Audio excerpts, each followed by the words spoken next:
Hey guys, it's the Wavejump here and welcome back to the video. Today I'm going to be showing you how to use CoreProtect. Now before this video starts, I want to let you know of a couple of important things. First off, this is the second time I am recording this video. The first time I lost the footage. Actually, it's the third time because the time before this I had some lag issues. My computer blue screened, so I'm actually recording on a separate computer, and on top of that I'm going to be away from a computer for like 3 days. So keep in mind, I'm going to be gone Tuesday, Wednesday, and Thursday this week, and I believe I'll already be gone partway through here.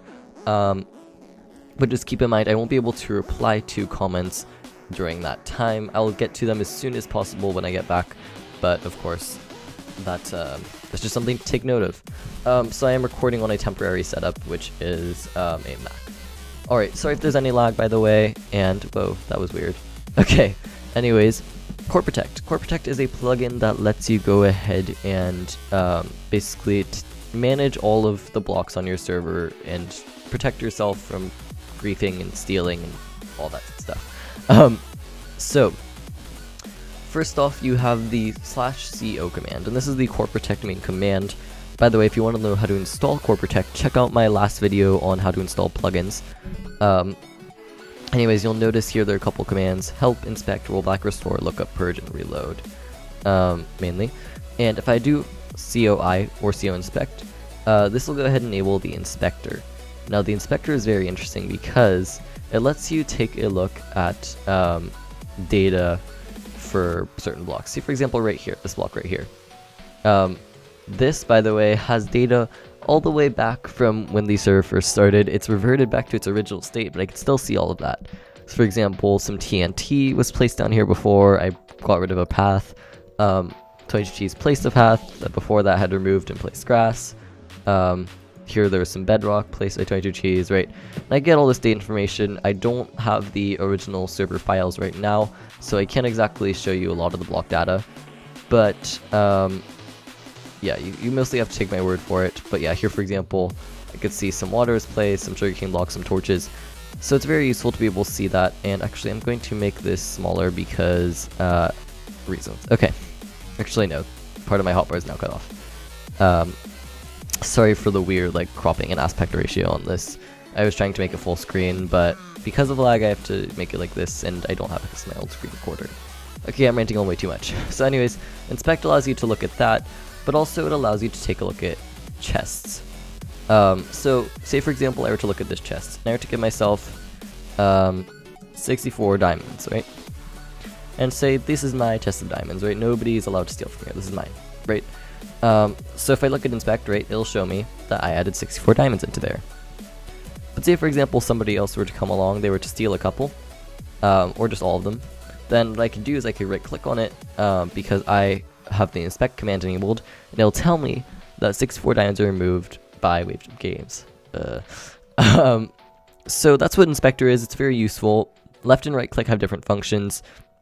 Right click will go ahead and show you information, I believe, about like say, you know, what was inside of a chest typically, and left click shows you when that block was placed or broken. Alright, so moving on here, we have the rollback command. And the rollback command is actually very special, and it's probably the most useful command here. So, say for example I were to go ahead and replace all this cobblestone with TNT, because, you know, say for example someone griefed this, right? Alright, so I'm going to wait for that all to explode here.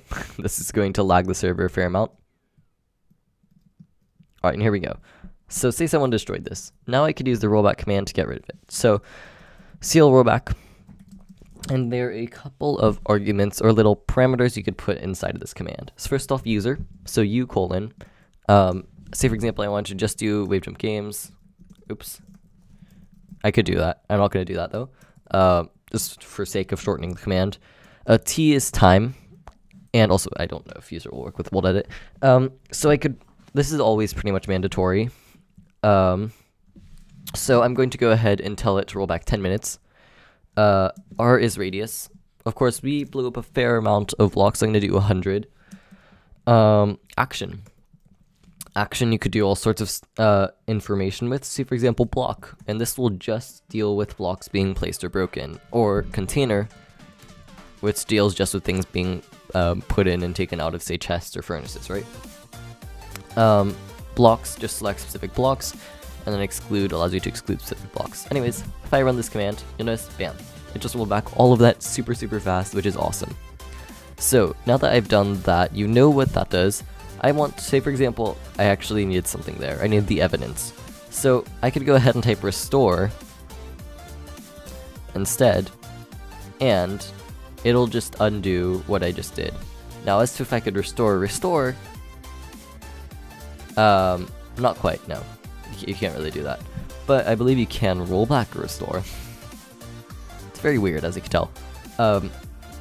Okay, so again, if I take a look here, there's also lookup and purge. So lookup and purge are very interesting. I never really need to use them, but lookup, let's take a look at lookup first. So first off, the way this works is really weird because you want to go ahead and do a number colon another number. The first number will be the page to start at, and you'll see what I mean in just a second, and then the number of items next, I believe. Let me just double check here.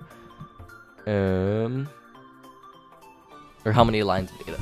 Okay, so I'm going to do lookup 110, which will be starting at the first page, returning 10 lines of data. I'm going to go radius is 20. And you'll notice it gives me 54,000 pages just in a radius of 20 blocks from where I was standing of all this information. And of course, this is where it really becomes useful to be able to filter this stuff. So like, for example, go, you know, a colon block, right? Or I believe block is what it was. And now it'll just show me, you know, 51,000 instead of 54,000. Kind of sounds a bit ridiculous, but it really makes a huge difference if you're just looking for a very specific action. Of course, you could also change time, so I could say just in the past 10 minutes. Purge, basically the same thing as lookup, but it'll get rid of old block data. Reload.